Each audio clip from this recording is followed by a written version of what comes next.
ኮሜንተሮች እኮ የማናውቀው ነገር የለም ማለት ነው። እና የእውነት ሽልማት ይገባናል፣ ግን ማን ይሸልማናል እንጂ።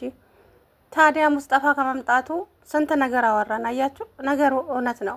ወይዘሪት ጄሪ አሁንም አምናንን የቀረበችው እንግዲህ ለገንዘቡ ነው። እሷም ብላለች ከዚህ በፊት እና ሙስጠፋ እንግዲህ ዛሬ ጉድሽን አወጣዋለሁ፣ አሁን እኔና አንቺ በቤሎ ተሞሽረን መጋባት አለብን አላት። ከዛ በኋላ እንግዲህ እሷ ሽንት ቤት ውስጥ አስገባችሁ። ብቻ ብዙ ነገር ተፈጥሯል። ቃል የሚባለው ሰውዬ ደግሞ ብሌንንና አምናንን ለማጣላትና ብሌን የራሱ ለማድረግ እንግዲህ ቁጭ ብድግ እያለ ይገኛል። ጄሪም ደሞችን አጋጣሚ ተጠቅማ እንግዲህ ለዚች ለብሌን የእንቅልፍ መድኃኒት ተሰጣትና አብራው እንድታድር ታደርጋለች። በጣም ነው የሚያስጠላው። ብቻ አላቅም። አምናንና ብሌን በፍጹም መጣላት የለባቸውም የእውነት። ጄሪ እንግዲህ ጉዷ ፈልቷል። ጉድሽን ለአቶ አምናን ሳልዘገዝከው የምልሽን ካደረግሽ አልናገርም አላት። ምንድን ነው እሱ ስትለው፣ ይኸውልሽ 500,000 ብር በአስቸኳይ እፈልጋለሁ። ምን? አዎ። ከየት አመጣለሁ እንዴ? ከባሪስ ተቀበያ። ምን ብዬ? እኔ ምን ብለሽ ነበር ብትቀበይ? ስለዚህ ህይወቴን ያመሰቃቀልሽብኝ፣ ጊዜን፣ ልጅነቴን፣ ሁሉ ነገሬን እንደጨራሹ እንደበላሽብኝ እኔም ደግሞ ልበቀልሻለሁ። አጋጣሚ ሆኖ የመጣሁበት ግን እንደዚህ ለዛ አልነበረም። እዚህ ቤት ሳይሽ በጣም ገረመኝ። እናም ሲፈል ምን ትሰራለች እዚህ ቤት ስላት፣ የአቶ አምናን ምርጫ እሷ ናት አለችኝ። ማመን አቃተኝ። ታዲያ ሜርሲን ሙልጭ አድርጋ ሰደበቻት ወይዘሮ ጄሪ። ቀጣይ ምላሽሽን ጠብቂ። ጄሪ ጋር ምን አይነት ፈንጂ እንዳለ አላየች እሷ። ወይዘሪት ጄሪ አሁን ግራ ተጋብታለች። ህይወቷ ሁሉ ሲኦል ነው የሚሆነው። ታዲያ ሲፈንና ማነው ጄሪና ሙስጠፋ ግንኙነት እንዳላቸው ሲፈን አላወቀችም ነበረ። በጣም ተደናገጡ። ምን ትተዋወቃላችሁ እንዴ አለችው። አይ ምላሱ ሁሉ ተሳሰረ። ከዛን ጄሪ ስትሄድ ማናት እሷ? ጄሪ ትባላለች። አቶ አምናን እየመረጣት እሷ ነው ለሚስትነት። ምን ብሎ ከቂጡ ብድግ አለ። ምን አስደነገጠ? አይ ገርሞኝ እኮ ነው። ከዛ በኋላ እንግዲህ ወይዘሪት ብሌን አሁን ያለችበት ነገር ከባድ ነው። ከአምናን ጋር ጥሩ ጊዜ ብታሳልፍም ታዲያ ወደ ቤት ስትመለስ ያለህበትን ሁኔታ እንድትረሳ ብዬ ነው እንጂ እኔ በፍጹም ካንተ ጋር ሆን አልችልም። እንዴ ለምን ሲላት፣ ምክንያቱም ባለትዳር ነህ፣ እነሱን አይጎዳቸውም። እባክሽን ብሌን ከኔ እንድትርቂ አልፈልግም ለደቂቃ እንኳን አላት። አዬ እንደዛ አይሆንም አቶ አምናን፣ ሚስትህን መንከባከብ አለብህ። እርጉዝ ናት። ስለዚህ የልጅ አባት ልትሆን በቅርቡ ትንሽ ጊዜ ነው የቀረህ። ስለዚህ እሷን ተንከባከባት። ብሌን እባክሽ እኔ ላንቺ ለደቂቃ እንኳን ላጣሽ አልፈልግም እያለ ለመናት። ታዲያ አቶ አምናን እቺ ልጅ ብሌን የምትባለዋ ልጅ ምኗም አላማረኝም። ያንተን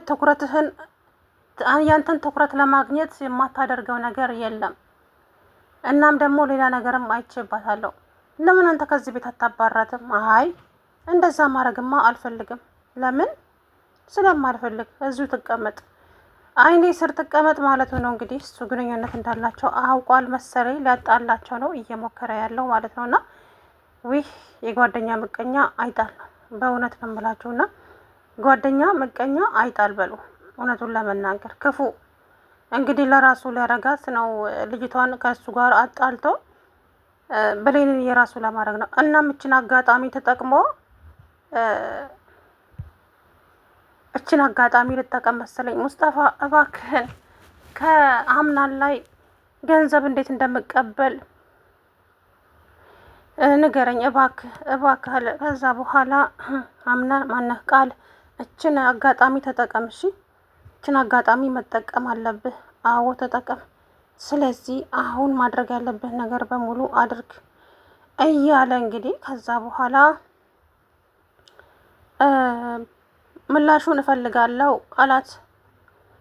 እሺ ምላሹ ምንድን ነው? ብሌንን የኔ ማድረግ። ምን? አዎ ብሌንን የኔ ማድረግ። ምን ነው ደነገጥሽ? ያስደነግጣል እንዴ? አይ ገርሞኝ ነው። ምን ይገርማል? ስለዚህ እንዴት ነው ያንተ ማድረግ የምችለው? ማለት ብሌን ከኔ ጋር እንድታድር ታደርጊያለሽ። ከዛ በኋላ አንቺ የምትፈልጊውን አደርግልሻለሁ። እንደውም ጥሩ ሀሳብ ነው። ምክንያቱም አምናን የኔ ብቻ ይሆናል፣ ከአምናን ላይ አይኗን ታነሳለች አለችና ተስማማች። እንግዲህ ብሌን ባገኘችው አጋጣሚ ከጄሪ ላይ ምንም አይነት ነገር አለመቀበል አለባት። ምናልባትም እነሱ ሁለቱ ሲያወሩ አንድ ሰው ሰምቶ ቢሆን ጥሩ ነው ብዬ አስባለሁ። ግን አላውቅም፣ እውነቱን ለመናገር አላውቅም ምን እንደሚፈጠር ግን አላውቅም። ግን ጄሪ የምትባለዋ ሴትዮ የእውነት ነው የምላችሁ ክፉ ናት። ይሄም ቃል የሚባለውም የጓደኛ ክፉ ሰው ነው አየሁት። በእውነት እምላችሁ ኧረ ምን አይነት ሰው ነው ግን! አሁን አምናንን ከብሌን አጣልቶ እሱ የራሱ ሊያረጋት ብሌንና አምናን በረንዳ ላይ እያወሩ እያለ እሱ መጣባቸው። በጣም ተናደደ። ሁለቱን አንድ ላይ ሳያቸው አያችሁ፣ በጣም ተናደደ። ከዛ በኋላ ምን ነው በዚህ በጠዋት ምን ትሰራለህ እዚህ ሲለው፣ አይ ዝም ብዬ ነው የመጣሁት ምናምን አለ። እንቅልፍ እምቢ ብሎኝ እያለ እየሰከሰ ነበር። ነገር ግን እሱ የመጣበት አላማ አለው። የሰውን አላማ ለማሰናከል ነው እዚህ የመጣውና ብሌንና አምናን እንግዲህ እንዲለያዩና እንዲጣሉ ስለሚፈልግ ብቻ ነው። እውነት ክፉ። በጣም ተናድጃለሁ። ብቻ እኔ የፈራሁት ነገር እንዳይሆን ብዬ ነው የማስበው ማለት ነው። ምክንያቱም እነኚህ ሁለት ልጆች አንድ ላይ ከሆኑ አምናንንና እንትናን ያጣላሉ ማለት ነው። ይጣላሉ አምናንና ብሌን። ያ ነገር ደግሞ መሆን የለበትም በፍጹም። ስለዚህ እንግዲህ ጄሪ ባገኘችው ይህንን አጋጣሚ ደግሞ አግኝታ ትጠቀምበታለች። ገብቷቸዋል አይደለ? በጣም ነው የምትጠቀምበት። አቶ አምናንን የራሷ ብቻ እንዲሆን ነው። እሷ አምናንን ወዳው ሳይሆን ሲጀመር አምናንን የምትፈልገው ገንዘቡን ብቻ ነው። ስለዚህ እንግዲህ ለእያንዳንዱ ነገር ደግሞ ብቻ አላቅም ምን እንደሚፈጠር እንግዲህ አብረን የምናየው ነው የሚሆነው። ወይዘሮት ጄሪ ደግሞ እንግዲህ ይሄ ሙስጠፋ ጉድሽን እዘረግፈዋለሁ፣ እመኝኝ ጉድሽን እዘረግፈዋለሁ። የውልሽ የምልሽን የማታደርጊ ከሆነ ጉድሽን ለአምናን ከኔ ጋራ ያደረግሽውን ከኔ ጋር ምን አይነት እንደነበረሽ ስለዚህ ሁሉንም ነገር እነግረዋለሁ እያለ እንግዲህ ከዛ እባክህ እንደዛ አታድርግ፣ እባክህ እንደዛ አታድርግ፣ እንደዛማ መሆን የለበትም እያለች ብትለምነውም አይ የምልሽን አድርጊ፣ እምልሽን የምታደርጊ ከሆነ እኔም ደግሞ ምንም አላደርግሽም አታስቢ አላት። ከዛ በኋላ እንግዲህ እሺ አለች። እንግዲህ አይቀርም መቼም ምን እንደሚፈጠር አላውቅም። ግን አምናን በብሌን ፍቅር ስምጥ ብሏል። የኔ ምስኪን የእውነት እንግዲህ ስለ ውሏቸው እያሰቡ ብቻቸውን ፈገግ እያሉ ነበረ ዛሬ ሁለቱም። ነገር ግን ታዲያ የእነሱን ደስታ ለማደፍረስ ጠላት ከወዲያ ወዲህ ይሮጣል ማለት ነው። በጣም ያስጠላል። እውነት ለመናገር በጣም ነው የሚያስጠላውና አልሙሂም ብሌን እንግዲህ አምናን ደስተኛ እንዲሆን ነው የምታደርገው። እሱ ደግሞ በፍቅሯ ድብን ብሎ ተይዟል። ግን አላውቅም ምን እንደሚፈጠር። ብቻ ሁለቱ ደስ የሚል ነገር ነው ያላቸው አምናንና ብሌን። ግን ደግሞ የእነሱን እንትን አምናን ብሌን ከዚህ ቤት መሄድ አለባት አለ ቃል። በፍጹም እንደዛማ አትሄድም፣ የትም አትሄድም፣ እዚሁ ነው መሆን ያለም። እናንተ ሚስትን ተንከባከባት እንጂ አነሰን በዛም ባለ ትዳር እኮ ነው። በዛ ላይ ያንተን ትኩረት እኮ ለመሳብ የማታደርገው ነገር የለም። ስለዚህ አምናን ለጄሪ ጊዜና ሰዓት ስጣት። በቃ ከሷ ጋር ጥሩ ነገር አሳልፍ። አምናን አነቃል። እኔ እኮ ወድጃት አይደለም። ምን ሆነሃል አንተ ደግሞ ተረዳኝ እንጂ።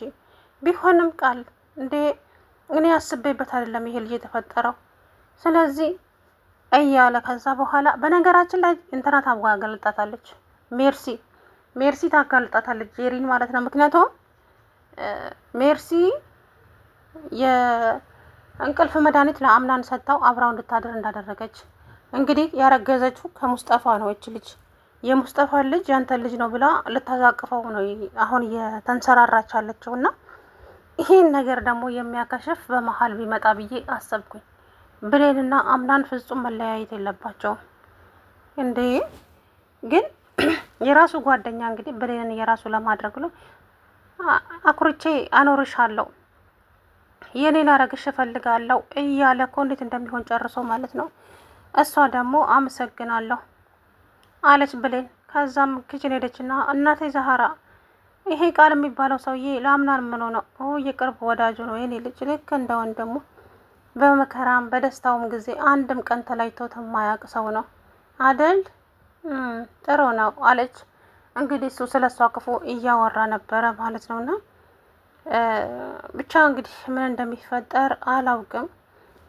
አምናን ይወዳታል፣ ግን በእነሱ መሀል ለመግባት ብሎ ይሄ ደግሞ የማያደርገው የስጃራ አፉን ያቃጠለው ለራሱ አጫሽ ነው። በነገራችን ላይ ያስታውቃል ቃል ማለት ነው። እንደው እኮ የዛ የጄሪና የአምናን ቀለበት ያደረጉ ቀን እኮ እንዴት እንደሚያያት አይታችሁ ከሆነ ብሌን ስትደንስ ምናምን ነገር እንዴት እንደሚያያት ይሄ ቃል ተብዬው ለካ ለራሱ ሊያረጋት ነበረ። ወይኔ ጉዴ! ለማንኛውም እንግዲህ ብሌን ያምናን ብቻ ናት፣ ምንም ማድረግ አይቻልም። ሰላም ውድና የተከበራችሁ የቻናሌ ቤተሰቦች እንዴት ናችሁ? አለሁ ደህና ነኝ።